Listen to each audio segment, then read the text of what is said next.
जब पैर फिसला और वो गहरी खाई में जा गिरा तो किसी ने भी उम्मीद नहीं की थी उसके बचने की। खुद उसने भी नहीं, मगर खुद को जिंदा देखकर वो सरप्राइज था। शरीर पर कुछ छोटी मोटी चोट के निशान थे, मगर फिर भी वो जिंदा था। उसने अपने आसपास नजर दौड़ाई तो देखा कि वो एक गुफा में लेटा था। सामने एक साधु बैठे थे और कुछ मंत्रों का जाप कर रहे थे। मैं यहाँ कैसे? साधु मुस्कुराकर बोले, वही लाए हैं तुम्हें जिनको तुमने गिरते हुए पुकारा था। मैंने? किसको? तभी राघव को याद आया कि गिरते हुए वो बजरंग बली का नाम लेकर चिल्लाया था, हे बजरंग बली, मुझे बचा लो। क्या हुआ? विश्वास नहीं हो रहा है कि बजरंग बली सच में तुम्हें बचाकर यहां ला सकते हैं? यही समस्या है तुम आजकल के भक्तों की। भगवान को मानते भी हो, मुसीबत में उसे पुकारते भी हो, लेकिन विश्वास नहीं रखते कि वो सचमुच कुछ करेंगे। हैं? मगर वो खुद कैसे आ सकते हैं? क्यों नहीं आ सकते? क्या तुम नहीं जानते? सिर्फ हनुमान जी ही ऐसे देव हैं जो आज भी इस दुनिया में रहते हैं, हमारी तुम्हारी तरह शरीर धारण कर। इसीलिए अपने भक्तों की रक्षा के लिए वो सबसे जल्दी पहुंचते हैं। अच्छा, क्या कभी उन्होंने शरीर को नहीं छोड़ा? यानी उनकी मृत्यु हुई जैसे श्री राम और श्री कृष्ण की हुई थी? नहीं, उन्होंने श्री राम को वचन दिया था कि जब तक दुनिया में श्री राम का नाम रहेगा वो इसी संसार में रहेंगे और उनके भक्तों की रक्षा करेंगे। वैसे कमाल है, कैसे हनुमान भक्त हो तुम, जो उनके बारे में इतना भी नहीं जानते। सच कहूं बाबा, मैं उनके बारे में ज्यादा कुछ नहीं जानता, फिर भी जब भी मुसीबत में होता हूँ जुबान पर से उन्हीं का नाम निकलता है। दरअसल ना, हमारे घर में भगवान शिव की पूजा होती है। मेरे मम्मी पापा चाहते हैं कि मैं भी उन्हीं को मानूं, किसी दूसरे भगवान को नहीं। हनुमान को मानकर तुम शिव को ही तो मान रहे हो बेटा। हनुमान जी भगवान शिव का रुद्रावतार ही तो हैं। क्या शिव जी ही हनुमान है? ये तो मुझे पता ही नहीं था। अच्छा चलो बताओ, क्या क्या जानते हो हनुमान जी के बारे में? यही कि वो श्री राम के भक्त थे, अब उनके राइट आर्म मैन, हमेशा उनके काम करते थे। वो बड़े पावरफुल थे और हाँ, वो बाल ब्रह्मचारी थे। उन्होंने ना कभी शादी की और ना उनके बच्चे थे। बहुत कम जानते हो तुम अपने हनुमान को। वो श्री राम के परम भक्त थे। अगर जानते हो, एक बार उन्होंने श्री राम से युद्ध भी लड़ा था। वो श्री राम के प्रतिद्वंदी बनकर खड़े हुए थे। वो ब्रह्मचारी थे, मगर उनका एक बेटा भी है जिसका नाम था मकरध्वज। हाँ? ये सुनकर राघव का मुंह खुला का खुला रह गया। क्या वो श्री राम से लड़े थे और उनका एक बेटा भी है? सच में बाबा, मुझे तो हनुमान जी के बारे में कुछ भी नहीं पता। क्या बताएंगे मुझे उनके बारे में? सब कुछ। हनुमान जी को पूरी तरह जान सके ऐसी क्षमता तो किसी में नहीं। फिर भी मैं कोशिश करूंगा तुम्हें तुम्हारे रक्षक मश महावीर हनुमान का परिचय देने की। और शुरू हुआ एक सिलसिला हनुमान जी की सुनी अनसुनी कथाओं का। आप सुन रहे हैं कुकू एफएम पर वीर हनुमान की अनजानी कथाएं। मैं हूं संयम शर्मा। कुकू एफएम, सुने जो मन चाहे।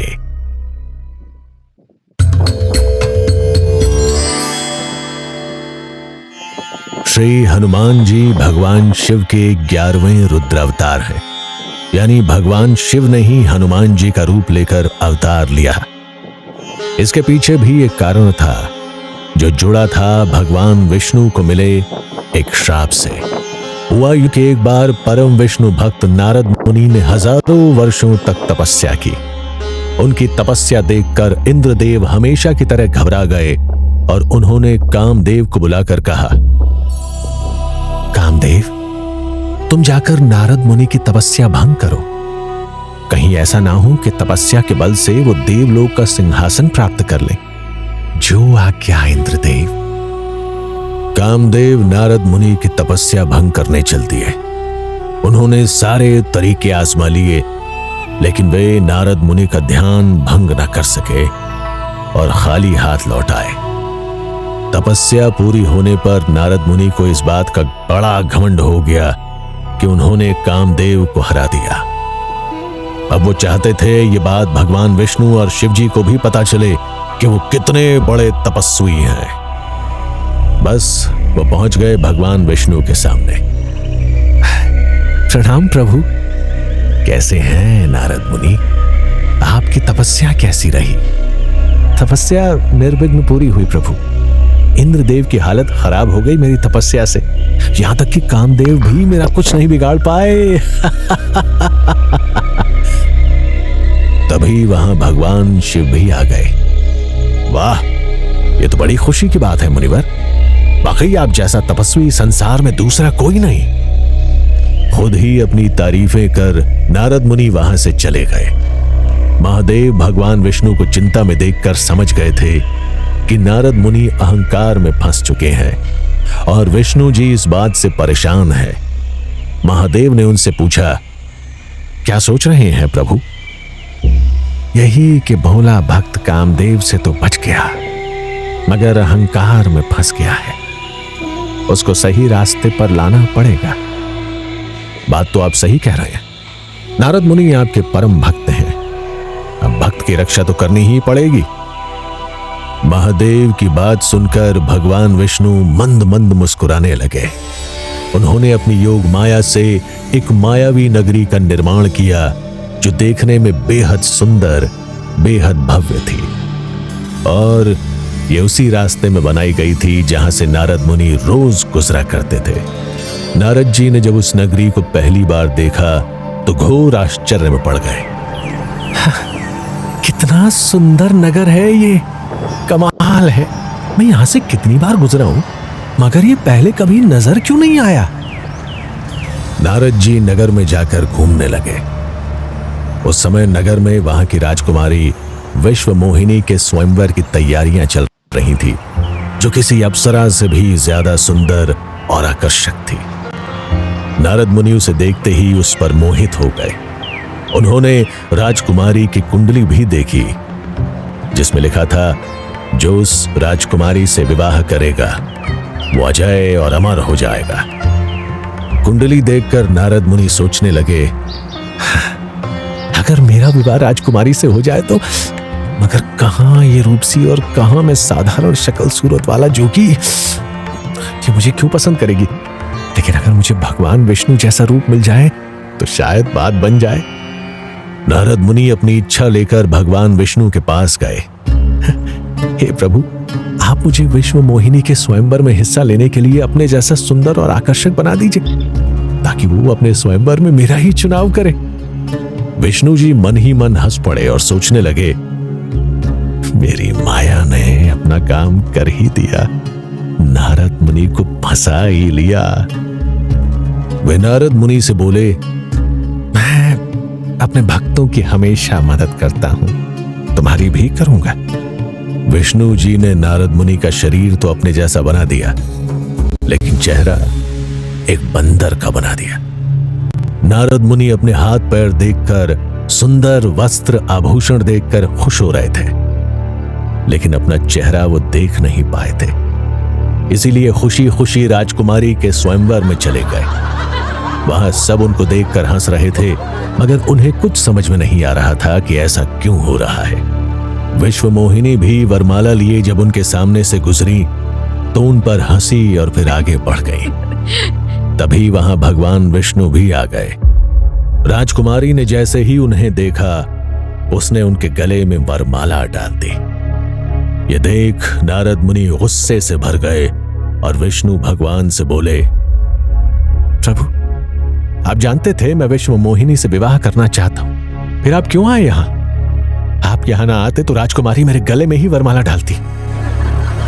नारद मुनि की बात सुनकर वहां आसपास खड़े प्रतियोगी हंसने लगे और कहने लगे, अपना चेहरा देखा है दर्पण में? बंदर जैसे चेहरे वाले के साथ राजकुमारी शादी करेंगी? अरे तुमने सोचा भी कैसे? हाँ? तभी नारद मुनि ने पास रखे पानी के बर्तन में अपनी छवि देखी और अपना बंदर जैसा चेहरा देखकर आश्चर्य से भर गए। उन्होंने भगवान विष्णु पर एक नजर डाली। भगवान विष्णु मंद मंद मुस्कुरा रहे थे। उस पर नारद मुनि ने खुद को बेहद अपमानित महसूस किया। उस समय वो भूल गए कि उनके सामने कोई और नहीं, उनके आराध्य भगवान विष्णु खड़े हैं, जिनका वो हर समय नाम जपा करते हैं। क्रोध में उन्होंने विष्णु भगवान को श्राप दे डाला। यह आपने अच्छा नहीं किया प्रभु। आज जैसे मुझसे मेरा प्रेम छीना गया है, वैसे आप भी अपने प्रेम के लिए तड़पोगे। आपने मेरा चेहरा बंदर का बनाकर मेरी हंसी उड़वाई है ना? देखना, एक दिन ऐसा आएगा, एक बंदर ही आपके काम आएगा। नारद मुनि को गुस्से से लाल हुआ देख विष्णु भगवान ने अपनी माया समेट ली। अब वहां न कोई नगरी थी, न राजकुमारी। वैसा ही सुनसान रास्ता था जैसा पहले हुआ करता था। यह देखकर नारद जी हक्के बक्के रह गए। ये सब क्या है प्रभु? आपने मेरे साथ ऐसा खेल क्यों रचा? अपने भोले भक्त को उसके अहंकार और क्रोध के दर्शन कराने के लिए। वो भक्त समझता था कि वो सच्चा भक्त है, उसकी भक्ति में बड़ा बल है। मगर आज उसे पता चला कि कैसे एक छोटी सी बात से दुखी होकर उसने अपने ही भगवान को श्राप दे डाला। नारद मुनि, सच्चे भक्त कभी अपना गुणगान नहीं करते, वो सिर्फ ईश्वर की कृपाओं का गुणगान करते। नारद मुनि को समझ आ गया कि भगवान शिव और भगवान विष्णु ने मिलकर उनको ये सीख देने के लिए लीला रची थी। श्राप की बात याद कर उन्हें बहुत दुख हुआ। वो विष्णु भगवान से रो रो कर माफी मांगने लगे। भक्तों का श्राप तो भगवान को लेना ही होगा, मगर आप चिंता ना करें, इससे भी संसार का कुछ भला ही होगा। तब भगवान शिव भी बोले, नारद मुनि जी ने अपने श्राप में जिस बंदर की बात की है वो मैं बनूंगा प्रभु। आपकी उस लीला में हर समय आपकी सेवा में तत्पर रहूंगा। त्रेता युग में विष्णु भगवान ने जब श्री राम के रूप में जन्म लिया तो उन्हें नारद मुनि के श्राप के असर से सीता के लिए तड़पना पड़ा। तब उनकी सहायता के लिए महादेव ने हनुमान जी के रूप में अवतार लिया। नारद मुनि की कही बात का मान रखने के लिए ये जन्म उन्होंने वानर जाति में कपिराज केसरी के घर लिया। हो, अब मुझे समझ आया आपने क्यों कहा था कि हनुमान जी भी शिव जी ही हैं। बिल्कुल, राम जी और हनुमान जी के जन्म में भी एक संबंध है, वो भी बताता हूं, ध्यान से सुनो। अयोध्या के महाराज राजा दशरथ के कोई संतान नहीं थी। संतान की चाह में उनके कुलगुरु महर्षि वशिष्ठ ने उन्हें एक यज्ञ कराने को कहा। महाराजा दशरथ ने ऐसा ही किया। यज्ञ की समाप्ति के बाद यज्ञ की अग्नि में से प्रसाद के रूप में खीर प्रकट हुई। उस खीर को गुरु वशिष्ठ ने राजा की तीनों रानी कौशल्या, सुमित्रा और कैकई में बांट दिया। कौशल्या तथा रानी कैकई ने तो अपना अपना भाग खा लिया, किंतु जैसे ही सुमित्रा ने अपना हिस्से का प्रसाद उठाया, तभी आकाश से गरुड़ पक्षी आया और उस प्रसाद का एक हिस्सा अपनी चोंच में दबाकर उड़ गया। ठीक उसी समय एक पहाड़ी पर वानर राज केसरी की पत्नी अंजना संतान पाने के लिए तपस्या कर रही थी। वो प्रसाद गरुड़ से छूटकर उनकी गोद में आ गिरा। अंजना को लगा कि ये उनकी तपस्या का फल है, इसलिए उन्होंने उसे खा लिया। इसीलिए जब उनके यहाँ हनुमान जी का जन्म हुआ तो हनुमान जी के मन में श्री राम के प्रति सहज ही प्रेम था और श्री राम जी को भी हनुमान जी अपने भाइयों के समान ही प्यारे थे। हाँ, एक बात और बताइए ना बाबा, हनुमान जी जब वानर राज केसरी के पुत्र थे तो फिर उन्हें पवन पुत्र क्यों कहा जाता है? दरअसल हनुमान जी का जन्म पवन देव के आशीर्वाद से हुआ था। एक तरह से वो हनुमान जी के आध्यात्मिक पिता थे, इसलिए हनुमान जी हवा की तरह तेज उड़ सकते थे और बलशाली है। इसके पीछे भी एक कथा है। केसरी राज और रानी अंजना को कोई संतान नहीं थी, तो उन्होंने मतंग मुनि के पास जाकर पुत्र प्राप्ति का उपाय पूछा। ऋषि ने बताया कि पवन देव को तपस्या से प्रसन्न करो, वो तुम्हारी इच्छा करेंगे। अंजना देवी ने पूरी श्रद्धा और विश्वास से तप किया। तब पवन देव ने उन्हें दर्शन देकर आशीर्वाद दिया। मैं तुम्हारी तपस्या से प्रसन्न हूं। मेरा ही रूप तुम्हारे पुत्र के रूप में पैदा होगा, जो मेरे समान बलशाली और तेज होगा। इसलिए संसार हनुमान जी को केसरी नंदन अंजनी कुमार के साथ पवन पुत्र के नाम से भी जानता है। राघव साधु बाबा की बातें बड़े ध्यान से सुन रहा था। वो हनुमान जी के बचपन के बारे में जानना चाहता था। बाबा, हनुमान जी अपने बचपन में कैसे थे? क्या वो भी आम बच्चों की तरह शरारत किया करते थे, या बचपन से ही ध्यान और भक्ति में डूबे हुए थे? सुनकर साधु बाबा हंसने लगे और बोले, हनुमान जी देखने में बहुत सुंदर और भोले थे। उनके चेहरे पर सूर्य जैसा तेज और आंखों में चंचलता थी। उनके बाल छोटे और घुंघराले थे। वो कानों में छोटे छोटे कुंडल पहना करते थे। देखने में भले ही सीधे लगते थे, मगर उनमें बहुत ज्यादा ऊर्जा थी। इसीलिए वो आम बच्चों से बहुत ज्यादा शरारती थे। इतने शरारती कि उनकी शरारतों की वजह से एक बार पूरे संसार पर बड़ी मुसीबत खड़ी हो गई थी। बताता हूं तुम्हें वो कहानी।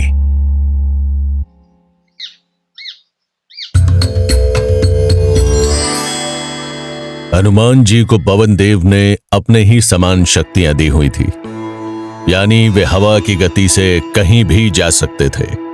अपना शरीर बड़ा, छोटा या हल्का कर सकते थे।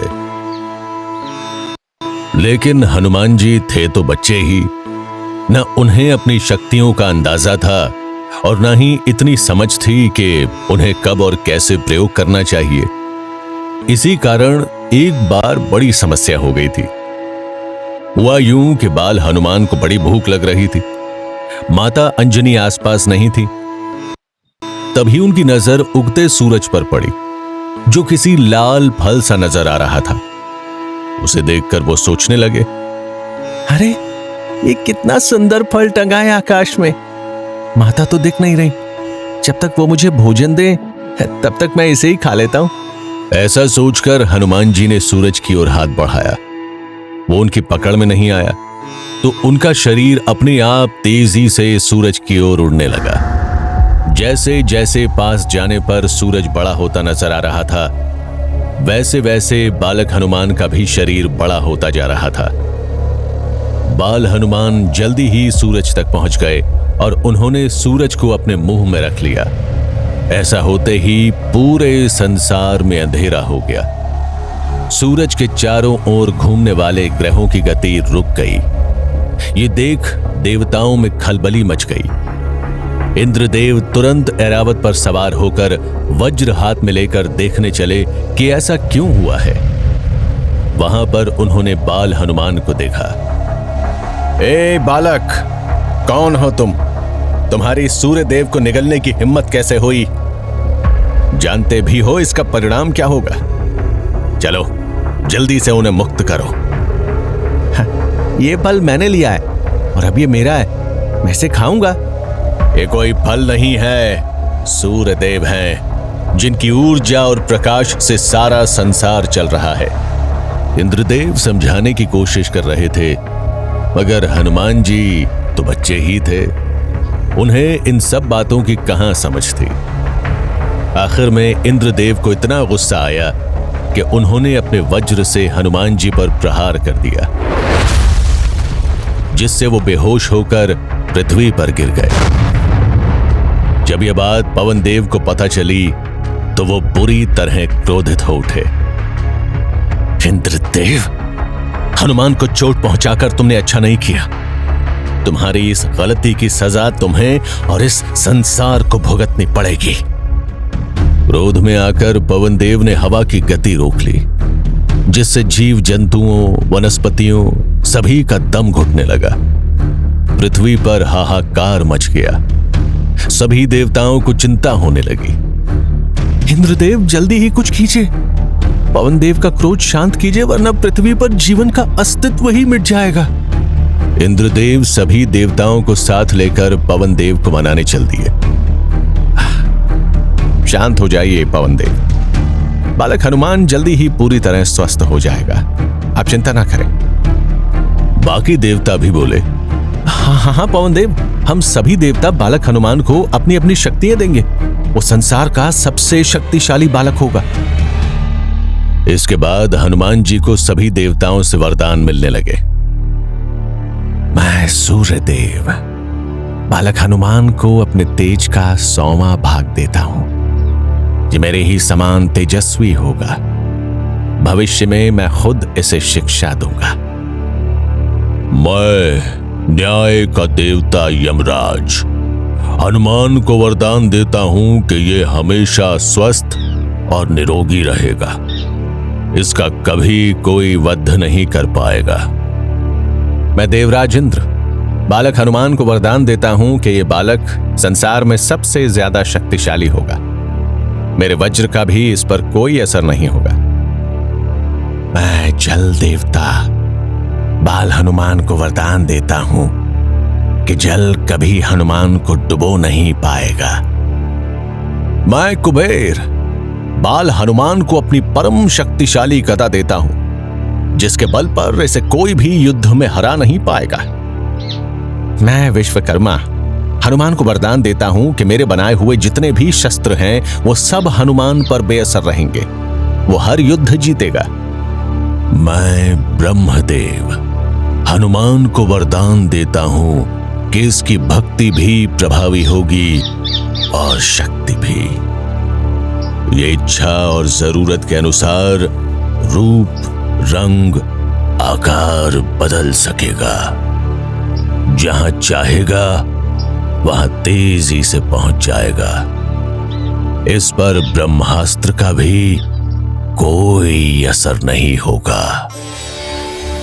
इस तरह सभी देवताओं ने बालक हनुमान को कोई न कोई वरदान दिया, जिससे पवन देव का क्रोध शांत हुआ। मगर इस घटना के कारण एक और बात हुई। हनुमान जी बहुत कम उम्र में ही बहुत शक्तिशाली हो गए, जबकि अभी उन्हें शक्तियों को संभालना नहीं आया था। हाँ, तो क्या उन्होंने शक्तियों का कोई गलत प्रयोग किया? गलत नहीं कह सकते, वो तो बाल सुलभ शरारतें ही करते थे। मगर उनकी शक्तियों की वजह से छोटी छोटी शरारतें भी बड़ी हो जाती थी और दूसरों के लिए बड़ी मुश्किलें खड़ी कर देती थी। जैसे कभी छोटा सा रूप लेकर जंगल में जाकर छिप जाते, कभी आकार बड़ा कर लोगों को डरा देते। खासकर उन्हें ध्यान में आंखें बंद कर बैठे हुए तपस्वियों योगियों को तंग करने में बड़ा मजा आता। किसी को ऊपर हवा में उठा देते तो किसी को पेड़ पर बिठा देते। कभी तेज हवा चलाकर उनका ध्यान भंग कर देते तो कभी सामान गायब कर देते। इसी कारण एक बार एक ऋषि ने उन्हें श्राप दे दिया। ओ शैतान बालक, तुमने यहां सबकी नाक में दम किया हुआ है, इसीलिए मैं तुम्हें श्राप देता हूं कि तुम अपनी सारी शक्तियों को इसी क्षण भूल जाओ, ताकि फिर किसी को ना सता सको। यह खबर जब केसरी राज और माता अंजनी को पता चली तो वो ऋषि के पास जाकर उनसे माफी मांगने लगे। हे ऋषिवर, बालक मारुति से जो कुछ हुआ है अनजाने में हुआ, उसके लिए उसे इतना कठोर दंड ना दे। ठीक है माता, मैं श्राप वापस तो नहीं ले सकता, मगर उसका असर जरूर कम कर सकता हूं। यह बालक वैसे तो अपनी शक्तियों को भूला रहेगा, लेकिन जब इसे शक्तियों की जरूरत होगी तब किसी के याद दिलाने पर इसे उनकी याद आएगी और यह उनका उपयोग कर सकेगा। साथ ही इसमें हमेशा इतनी सद्बुद्धि रहेगी कि यह कभी भी शक्तियों का गलत उपयोग नहीं करेगा। इसके बाद बाल हनुमान जी ने फिर कभी किसी को तंग नहीं किया। हनुमान जी की स्कूलिंग यानी शिक्षा वगैरह कहां हुई, कैसे हुई, क्या इसकी भी कोई कहानी है? जैसा कि मैंने पहले भी बताया, हनुमान जी को सूर्यदेव ने वरदान दिया था कि जरूरत पड़ने पर वो हनुमान को खुद शिक्षा देंगे। तो बस थोड़ा बड़ा होने पर हनुमान सूर्यदेव के पास पहुंच गए शिक्षा लेने। लेकिन उनको आता देख सूर्यदेव घबरा गए। जो बचपन में इतना शक्तिशाली था कि मुझे निगल लिया था, वो देवताओं की शक्तियां मिलने के बाद कितना शक्तिशाली हो गया होगा। ये बुद्धि से भी चतुर है, मैं इसे गुरु बनकर क्या सिखाऊंगा। ऐसा सोचकर सूर्यदेव हनुमान जी को शिक्षा ना देने के लिए बहाने बनाने लगे। हे केसरी नंदन, मैं तुम्हें विद्या कैसे दे सकता हूं? मैं हमेशा तेज गति से चलता रहता हूं, एक पल के लिए भी नहीं ठहरता। आप इसकी चिंता ना करें गुरुदेव, मैं आपकी गति से आपके साथ साथ चलूंगा। मगर मेरे साथ चलकर भी तुम शिक्षा कैसे पाओगे? अगर तुम मेरे पीछे पीछे चलोगे तो मैं तुम्हें देख नहीं पाऊंगा, और अगर तुम मेरे आगे चलोगे तो तुम मुझे नहीं देख पाओगे, और साथ साथ चलकर भी शिक्षा संभव नहीं। गुरु और शिष्य को तो आमने सामने होना चाहिए, तभी ज्ञान का लेन देन हो सकता है। अगर यही कारण है तो कोई समस्या नहीं है गुरुदेव, मैं आपके सामने चलूंगा, मगर उल्टा, यानी मेरा मुंह आपके सामने ही होगा। इस तरह हम आमने सामने रहेंगे और आप मुझे शिक्षा दे सकेंगे। हनुमान जी की इस बात के आगे सूर्यदेव ने हार मान ली और उन्हें शास्त्रों और धर्म की शिक्षा दी। यानी इरादों के बड़े पक्के थे बजरंगबली। हाँ, जो इरादों में पक्का होता है वही अपनी मंजिल पाता है। ऐसा एक भी काम नहीं जिसे करने की बजरंगबली ने सोची हो और वो ना कर पाए हो। खैर, सूर्यदेव को अपना गुरु मानकर हनुमान जी ने पूरे मन से शिक्षा प्राप्त की, जिस कारण उनको न सिर्फ ज्ञान मिला बल्कि उन्होंने अनुशासन, आत्मनियंत्रण, संयम, ध्यान, विनम्रता जैसे गुण भी सीखे, जिसकी वजह से उन्हें कभी अपनी शक्तियों पर न अहंकार हुआ, न ही उन्होंने उनका कभी भी गलत फायदा उठाया। तब भी नहीं जब उन्हें बाली ने युद्ध के लिए ललकारा था। यह भी एक मजेदार कहानी है।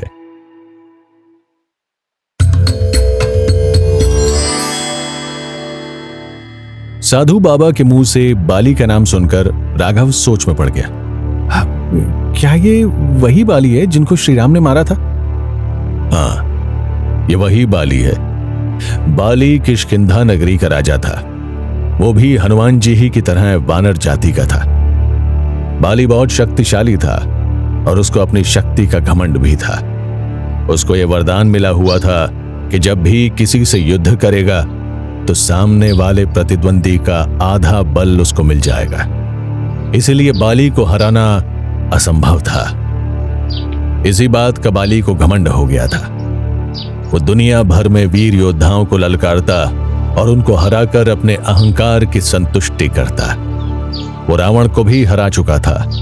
एक बार उसने अपने सेवक से सुना, महाराज, वानर जाति में ऐसी बातें चल रही हैं कि केसरी नंदन हनुमान दुनिया का सबसे शक्तिशाली योद्धा है, उसके सामने कोई नहीं टिक सकता।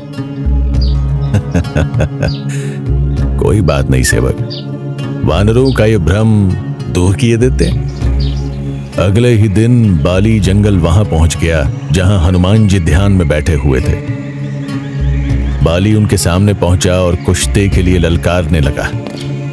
हनुमान जी ने उसकी ओर ध्यान नहीं दिया। ए वानर, हारने के डर से तपस्या का ढोंग कर रहा है? अगर असली योद्धा है तो उठ और युद्ध की चुनौती स्वीकार कर, वरना मान ले कि तू डरपोक है और मैं संसार का सर्वश्रेष्ठ योद्धा हूं। मैं मानता हूं कि आप संसार के सर्वश्रेष्ठ योद्धा हैं। आप यहां से जाइए और मुझे प्रभु श्री राम का ध्यान करने दीजिए। अच्छा किया जो मान लिया। तू मेरे सामने पल भर भी नहीं टिक सकता था, और तू क्या, मेरे सामने तो तेरे राम भी नहीं टिक सकते। उनको भी मैं पल भर में धूल चटा सकता हूं। हनुमान जी अपने बारे में कुछ भी सुन सकते थे, लेकिन अपने प्रभु श्री राम के बारे में नहीं। वो क्रोध में उठ खड़े हुए। ओ अहंकारी वानर, जरा सी शक्ति क्या आ गई, तेरी बुद्धि ही भ्रष्ट हो गई। प्रभु श्री राम तो क्या, उनका यह भक्ति काफी है तेरा घमंड तोड़ने के लिए। कल सुबह आ जाना दंगल में, देख लेंगे कौन किसको धूल चटाएगा। हनुमान जी की चुनौती सुन बाली वहां से हंसते हंसते चला गया, क्योंकि वो जानता था कुश्ती में जैसे ही हनुमान जी उसके सामने आएंगे उनका आधा बल बाली को मिल जाएगा, जिस वजह से वो जीत जाएगा। मगर ये बात हनुमान जी को नहीं पता थी। हनुमान जी के पास ब्रह्मा जी आए और कहने लगे, वीर हनुमान, तुमने बाली की चुनौती स्वीकार तो कर ली, मगर जानते हो ना, वो अपने प्रतिद्वंदी का आधा बल ले लेता है। ब्रह्मदेव, मैंने चुनौती अपने बल पर नहीं, अपने प्रभु श्री राम के बल पर स्वीकार की है। अब जैसी उनकी इच्छा होगी वैसा ही होगा। ठीक है, मगर तुम ऐसा करना, अपना सिर्फ 10% बल लेकर ही दंगल में जाना, बाकी छोड़ जाना। मगर ब्रह्मदेव, ये तो बहुत ही कम होगा, और उसमें से भी आधा बाली के पास चला जाएगा। विश्वास रखो हनुमान, तुम्हारे लिए उतना बल ही काफी होगा, और फिर तुम्हारे साथ श्री राम की भक्ति का भी बल है ना। जैसी आपकी आज्ञा ब्रह्मदेव। इतना कहकर ब्रह्मा जी वहां से चले गए और हनुमान जी सिर्फ 10% बल लेकर अगले दिन कुश्ती में पहुंच गए। उस समय वहां पर सारे वानर उस कुश्ती को देखने आए थे। सबको लग रहा था कि बाली के सामने हनुमान जी निश्चित ही हार जाएंगे। जैसे ही हनुमान जी बाली के सामने आए, हनुमान जी का उस 10% बल का आधा बल बाली में चला गया। बाली को अपने शरीर में बहुत ज्यादा शक्ति का संचार महसूस होने लगा, इतना कि उसकी नसें, उसकी धमनियां कांपने लगी, सांसें तेज चलने लगी। उसको लगा जैसे इस अतिरिक्त शक्ति से उसका शरीर फट जाएगा। वो बुरी तरह छटपटाने लगा। तभी बाली को ब्रह्मा जी की आवाज सुनाई दी, बाली, आज हनुमान यहां पर अपना बस 10% बल लेकर आए थे। तुमने उसमें से आधा बल खींच लिया और तुम उसे भी नहीं संभाल पा रहे हो। जरा सोचो, अगर कभी हनुमान अपने पूरे बल के साथ तुम्हारे सामने आ गए तो क्या होगा? 50% कैसे संभालोगे? तुम्हारी भलाई इसी में है कि तुरंत हनुमान से दूर हट जाओ, वरना उनकी अपार शक्ति से तुम्हारा शरीर कांच के टुकड़ों की तरह बिखर जाएगा। बाली तुरंत हनुमान जी से दूर चला गया। तब जाकर उसे चैन की सांस आई। उसके बाद बाली भी हनुमान जी को सबसे शक्तिशाली योद्धा मानने लगा और उनसे दूर रहने लगा। यह किस्सा सुनकर राघव का मुंह आश्चर्य से खुला रह गया। वो बोला, वाह, इतने शक्तिशाली हैं हनुमान जी। बाबा, अब मुझे ये बताइए ना कि हनुमान जी की भगवान राम से पहली मुलाकात कैसे हुई? वीर हनुमान की श्री राम से मुलाकात का कारण बने सुग्रीव। सुग्रीव बाली के भाई थे। एक गलत फहमी के कारण बाली ने सुग्रीव को किष्किंधा नगरी से बाहर निकाल दिया था। तब से सुग्रीव बाली के डर से पहाड़ों जंगलों में छुप कर रहा करते थे। हनुमान जी के पिता केसरी राज के सुग्रीव से अच्छे संबंध थे। एक बार जब वो सुग्रीव से मिलने आए तो उन्होंने देखा सुग्रीव को बाली का बहुत डर है। वो अपनी सुरक्षा को लेकर चिंतित रहते थे। तब केसरी राज ने अपने वीर पुत्र हनुमान को उनकी सेवा में छोड़ दिया। सुग्रीव ने उन्हें अपना मंत्री और सलाहकार नियुक्त किया था। हनुमान जी सुग्रीव को हर समय भरोसा दिलाते थे कि वो पूरी तरह से सुरक्षित हैं। फिर भी सुग्रीव के मन में एक डर सा बैठ गया था। वो अपने आसपास के इलाके में हमेशा जासूस छोड़ते रहते। कोई भी अनजान व्यक्ति नजर आता तो तुरंत सावधान हो जाते। ऐसा ही तब हुआ जब प्रभु श्री राम अपने छोटे भाई लक्ष्मण के साथ माता सीता को खोजते हुए उस पहाड़ी जंगल में आए जहां सुग्रीव रहा करते थे। इसकी सूचना भी सुग्रीव को उनके जासूसों ने दे दी। महाराज, हमने जंगल में घूमते हुए 2 युवकों को देखा। हालांकि उनके वस्त्र तपस्वियों जैसे हैं, लेकिन देखने में और चाल ढाल में वो योद्धा जैसे लगते हैं। उनके कंधे पर बहुत भारी धनुष बाण भी है। दिखने में तपस्वी, लेकिन व्यक्तित्व योद्धाओं जैसा। ऐसा विरोधाभास क्यों? हनुमान, मैं चाहता हूं तुम वेश बदल कर जाओ और जरा पता करो वो दोनों युवक कौन है और उनकी मंशा क्या है। जो आज्ञा महाराज, आप चिंता ना करें। अगर वो बाली के भेजे हुए योद्धा निकले तो मैं उनका वहीं अंत करके आऊंगा। हनुमान जी ने एक ब्राह्मण का वेश धरा और जासूसों की बताई हुई दिशा में चल दिए। वहां उन्होंने दूर से पहली बार श्री राम और लक्ष्मण को देखा। जाने क्यों उन्हें महसूस हुआ उनका दिल असीम आनंद से भरा जा रहा है। उनका रोम रोम रोमांचित हो रहा है। कुछ देर के लिए वो अपनी सुध बुध खो बैठे, फिर थोड़ा संभले और धीरे धीरे श्री राम के पास गए। आप दोनों कौन हैं और इस जंगल में क्या कर रहे हैं? श्री राम हनुमान जी को देखते ही उनकी असलियत समझ गए थे कि खुद महादेव उनकी सहायता को हनुमान बने हैं और वे हनुमान अब ब्राह्मण बनकर उनका परिचय पूछ रहे हैं। कैसी लीला है महादेव की। श्री राम हाथ जोड़कर बोले, प्रणाम ब्राह्मण देव। मैं अयोध्या का राजकुमार राम हूं और ये मेरा छोटा भाई लक्ष्मण है। मेरी पत्नी जनक नंदिनी सीता को रावण नाम का राक्षस धोखे से अपहरण करके ले गया है। हम दोनों उन्हीं को खोज रहे हैं। दंडकारण्य में माता शबरी ने हमें महाराज सुग्रीव से मिलने की सलाह दी थी। उन्हीं की सलाह पर हम यहां आए हैं। अपने प्रभु श्री राम का परिचय पाकर हनुमान जी की जो हालत हुई उसका वर्णन करने की मुझ में शक्ति नहीं। उनकी आंखें खुशी के आंसुओं से भर आईं। शरीर पुलकित हो उठा। जिनका नाम सांसों के साथ निरंतर जप रहे थे वे श्री राम खुद उनके सामने खड़े हैं। एक भक्त का इससे अच्छा सौभाग्य और क्या हो सकता है। हनुमान जी को एक और श्री राम का दर्शन सुख पाकर बहुत आनंद हो रहा था।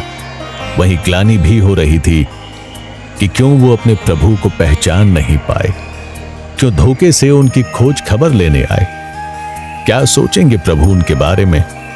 यही सोचकर हनुमान जी अपने असली रूप में आ गए और प्रभु श्री राम के चरणों में गिर पड़े। श्री राम ने उनको बड़े प्रेम से उठाकर गले से लगा लिया। उठो प्रिय हनुमान, तुम्हारे जैसे भक्तों की जगह मेरे चरणों में नहीं, मेरे हृदय में है।